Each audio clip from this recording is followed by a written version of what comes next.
Good morning everyone and welcome back to my channel. I hope তোমরা সবাই ভালো আছো, সুস্থ আছো, আর আমরাও মোটামুটি ভালোই আছি।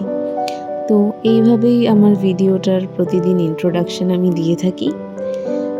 তো প্রথমেই তো রান্নায় চলে এলাম আজকে সকালবেলা ঘুম থেকে উঠে, আর বৃষ্টি তো ভালোই হচ্ছে। আজকে একটু ভালো মন্দ রান্না করব ভাবলাম। ভালো মন্দ বলতে সেরকম কিছুই না, শুধু মাছের মাথা দিয়ে ভাবলাম ডাল করি। মাছের মাথা ছিল আগের দিনের দুটো, আর একটা মানে তিনটে। তো তিনটে মাছের মাথা দিয়ে ভাবলাম একটু মুগ ডাল করি, সোনা মুগ ডাল দিয়ে মাছের মাথা দিয়ে করি। তো যেরকম ভাবা সেরকমই কাজ। ঘুম থেকে উঠে তাড়াহুড়ো করে লেগে পড়লাম সমস্ত রান্নার জোগাড়জান্তি করতে। আর মাছগুলো যেহেতু ফ্রিজে থাকে বরফ জমে, তাই একটু জলে বসিয়ে দিলাম ভিজতে, যাতে তাড়াতাড়ি বরফগুলো গলে যায়। আর তাড়াতাড়ি করে অন্যদিকে ভাতটা বসিয়ে দিলাম। একদিকে ভাতটা হতে থাকলে অন্যদিকে বাকি জিনিসগুলো গুছিয়ে নেব। তো ভাতও হয়ে যাবে একদিকে, আর গোছগাছও হয়ে যাবে, তারপর ঝটপট করে রান্নাটাও হয়ে যাবে। তো চালগুলো দিয়ে দিলাম হাঁড়ির মধ্যে। জল ফুটে গেছে, বেশ ভালো মতনই গরম হয়ে গেছে। তাড়াহুড়ো করে চালগুলো দিয়ে দিলাম। আর ভাতটা আমি ওইদিকে বসিয়ে দিয়েছিলাম, আর এই পাশে মুগ ডালটা হালকা ভেজে সেদ্ধ করে নিয়েছি। একটু হলুদ দিয়ে দিলাম, দিয়ে এবার ডালটা ফুটিয়ে নেব। হলুদ নুন সবই দিয়ে দিলাম, আর একটা কাঁচা লঙ্কা দিলাম, কারণ মাছের মাথাটা তো আদা লঙ্কা বাটা দিয়ে কষাবো, তাই জন্য আর বেশি লঙ্কা দিলাম না। এবার মাছের মাথাগুলো ভালো করে ধুয়ে পরিষ্কার করে নিয়েছি, নুন হলুদটা মাখিয়ে নিলাম ঝটপট করে, কারণ একটু তাড়াহুড়োই থাকে আমার সকালে রান্না বান্না করার। তো এদিকে সমস্ত মাছটা আমার মাখানো হয়ে গেছে নুন হলুদ দিয়ে। এখন কড়াই বসিয়ে দিলাম, কড়াইয়ের মধ্যে দিয়ে দিলাম পরিমাণ মতো সর্ষের তেল। তো খুব কম তেল দিয়ে আবার আমাদের ঘরে রান্না চলে না, মানে যতটুকু দরকার দিই, আবার মাঝে সাঝে একটু বেশি তেল দিয়েও করি, কারণ সবসময় তো কম তেলে খেতে ভালো লাগে না। তো তেলটা ভালো করে গরম করে নিয়ে আগে মাছের মাথাগুলো ভেজে নেব। তো মাছের মাথাগুলো তেলের মধ্যে ভাজতে দিয়ে দিয়েছি। এটা ভালো করে ভাজা হতে থাক, আর ততক্ষণে আমি একটু আদা লঙ্কা বেটে নেব। আদা লঙ্কা বাটাগুলো সব শেষ হয়ে গেছে, আমার আর বাটা হয়নি, তাই জন্য এইভাবে আলাদা করে বেটে নিতে হবে। এই যে মাছের মাথাগুলোর একটা দিক ভাজা হয়ে গেছে, ভালো করে এবার উল্টো দিক করে ভেজে নেব। না, সবকটা ভাজা হয়েই গেছে, খুব একটা কড়া করে ভাজিনি। খুব পুরনো থাকলে, মানে ফ্রিজে অনেক দিন রাখা থাকলে কড়া করে ভাজার দরকার হয়, না হলে কিন্তু কড়া করে ভাজার দরকার হয় না। আর মাছের মাথার ডালটা আমার কিন্তু পার্সোনালি খুব ভালো লেগেছে। মানে আগেও একবার করেছিলাম কয়েকদিন আগে, সেটা অতটা স্বাদ লাগেনি যেটা আজকের ডালটা লাগলো। খুব ভালো লেগেছে স্বাদটা, মানে ওই ডালটা দিয়ে মনে হচ্ছিল পুরো ভাতটা খেয়ে নিই। কিন্তু সাথে তো আবার মাছের ঝোলও করেছি, তাই পুরো ভাতটা খেলে তো চলবে না, মাছের ঝোল দিয়েও কিছু খেতে হবে। আর আদা লঙ্কাটা বেটে আমি পাশেই রেখে দিয়েছি দেখো। এবার আর এক পিস, এটা রুই মাছ বোধহয়, আমি না ঠিক জানি না, মাথাটা দেখে তো মনে হচ্ছে রুই মাছই হবে, রুই নয় কাতলা। তো ওই কাতলা মাছ এক পিস ভেজে নিলাম ওর বাবার জন্য, মানে আমার ছেলের বাবার জন্য, কারণ ওর বাবা একটু মাছ ভাজা খেতে বেশি ভালোবাসে মাছের ঝোলের থেকে, তাই জন্য একটা মাছ কড়া করে ভেজে তুলে নিলাম। এবার ওই তেলের মধ্যেই আমি ফোড়ন দিয়ে দেবো গোটা গরম মশলা, জিরে, তেজপাতা, আর দুটো শুকনো লঙ্কা। এবার সবগুলো মশলার যখন রঙটা একটু চেঞ্জ হয়ে যাবে, বাদামি হয়ে যাবে, তখন আমি এর মধ্যে আদা লঙ্কা বাটাটা দিয়ে দেবো।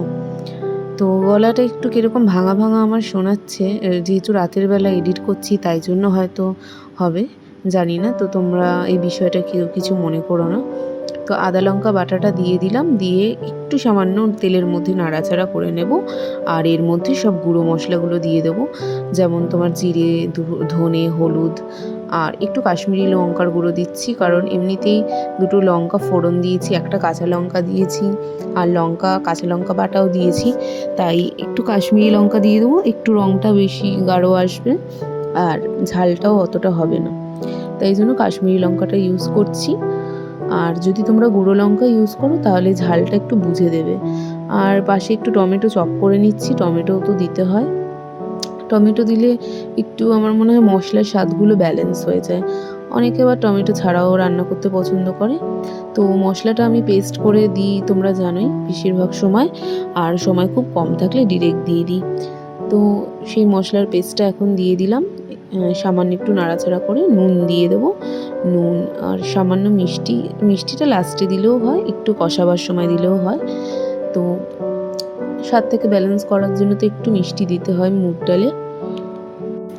এবার মাছের মাথাগুলো দিয়ে দিলাম। মাছের মাথাগুলো একটু ভেঙে নিচ্ছি, এত গোটা গোটা মাথা আবার ভালো লাগে না আমার। অনেকে আবার ডাল করে দেখি এরকম 4 ভাগ ধরো মাথাটা কেটে দিল, সেটা গোটা গোটা রেখে দেয়। আমার এত মানে গোটা গোটা জিনিসটা পছন্দ হয় না, হালকা একটু ভেঙে দিলেই বেশি ভালো লাগে। আর কাশ্মীরি লঙ্কার গুঁড়োটা দিয়ে দিলাম একটু পরে, তখন অ্যাড করিনি, পরেই অ্যাড করলাম। দিয়ে সমস্ত কিছু একটু ভালো মতন কষিয়ে নেব। আর ডাল তো ওদিকে সেদ্ধ করাই আছে। আর এই মাছের মাথা যেটা রান্না করলাম সেই মাছটাই, তার মাছটা আবার ঝোল করব। মাছের ডিম তেল সবই রয়েছে। একটু মিষ্টি দিয়ে দিলাম, দেখো পরিমাণ মতো, কষাবার সময় দিলেও হয়, সেটা পরে দিলেও হয়। তো তোমরা একটু বুঝে সুঝে দিও। আর মাছের মাথা দিয়ে ডাল করলে মাথাটা কিন্তু মশলার সাথে অবশ্যই একটু কষিয়ে নেবে, নাহলে কিন্তু মাথাগুলো মানে মনে হবে যেন ভেজেই দিয়ে দিয়েছো, মানে সেরকম স্বাদটা ভালো হবে না। তো মশলাগুলোর সাথে একটু ভালো মতো কষিয়ে নেবে। আর এই শুকনো লঙ্কাগুলো গোটা গোটাই দিয়েছি, চিরলে আবার বেশি মিশে যাওয়ার চান্স থাকে। তো এখন একটু মাঝখানে চা নিয়ে বসলাম, একটু গ্রিন টি, তার সাথে দুটো সুগার ফ্রি বিস্কিট। এই সুগার ফ্রি বিস্কিটগুলো কিন্তু খেতে বেশ মচমচে হয়, যদিও মিষ্টিটা থাকে না, কিন্তু বেশ ক্রিস্পি। তো ওদিকে আমার মাছের মাথার ডাল হয়ে গেছে। আর এখানে আমি কাতলা মাছগুলো রান্না করছি, কাতলা না রুই সেটা আমি ঠিক বলতে পারবো না, কিন্তু মাছটা ভীষণ ফ্রেশ আর জুসি ছিল। মানে এরকম ফ্রেশ মাছ খেতে কিন্তু দারুণ লাগে, ভাজা মাছ হলে তো আরোই ভালো লাগে বেশি। কিন্তু ভাজা আমি রাখিনি, এখানে সব ঝোল করে নেব। আর ঝোলে আজকে একটু আদা বাটার সাথে 1 কোয়া 2 কোয়া রসুন বাটা দিয়েছি, তার সাথে হচ্ছে কাঁচা লঙ্কা শুকনো লঙ্কা দুটো বেটে নিয়েছি। সমস্ত কিছু মশলা যদি বেটে রান্না করা যায় তার স্বাদ তো জানোই খুব ভালো আসে, কিন্তু আমাদের পক্ষে তো সম্ভব হয় না সব সময় মশলা বেটে রান্না করা।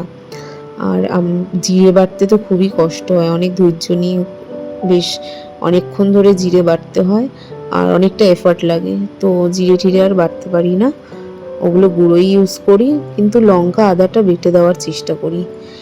আর কিছু গুঁড়ো মশলার পেস্ট যেগুলো রোজকার রান্নাতে ইউজ হয় সেগুলোই দিলাম, টমেটো দিয়ে দিয়েছি।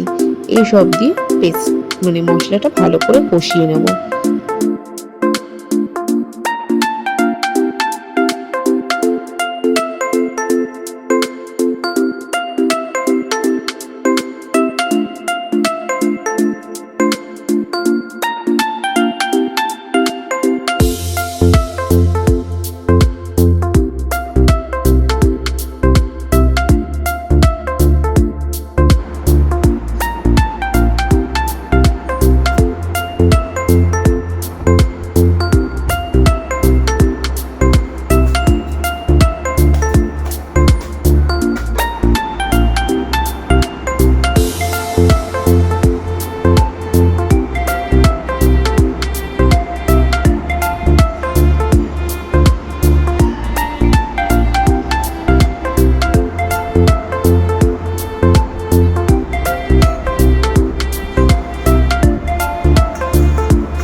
আর এটা হচ্ছে সন্ধ্যাবেলা ছেলের জন্য একটু ব্রেড সেঁকে নিয়েছি, বাটার দিয়ে ওকে একটু গুড় দিয়ে খাইয়ে দেবো। আর আমাদের জন্য একটু চা বানাচ্ছি।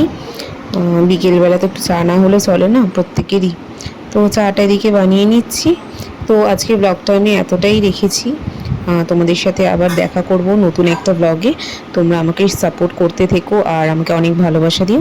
আর ভিডিওগুলো যদি আমার ভালো লেগে থাকে তাহলে অবশ্যই ভিডিওটা একটা শেয়ার করে দিও, তোমার চেনা পরিচিত বন্ধুবান্ধব বা আত্মীয় স্বজন যার কাছেই হোক শেয়ার করে দিও। আর ভিডিওটা অবশ্যই লাইক অ্যান্ড সাবস্ক্রাইব করে দিও। যারা নতুন আসছো আমার চ্যানেলে তারা আমার চ্যানেলটাকে একটু সাবস্ক্রাইব করে দিও।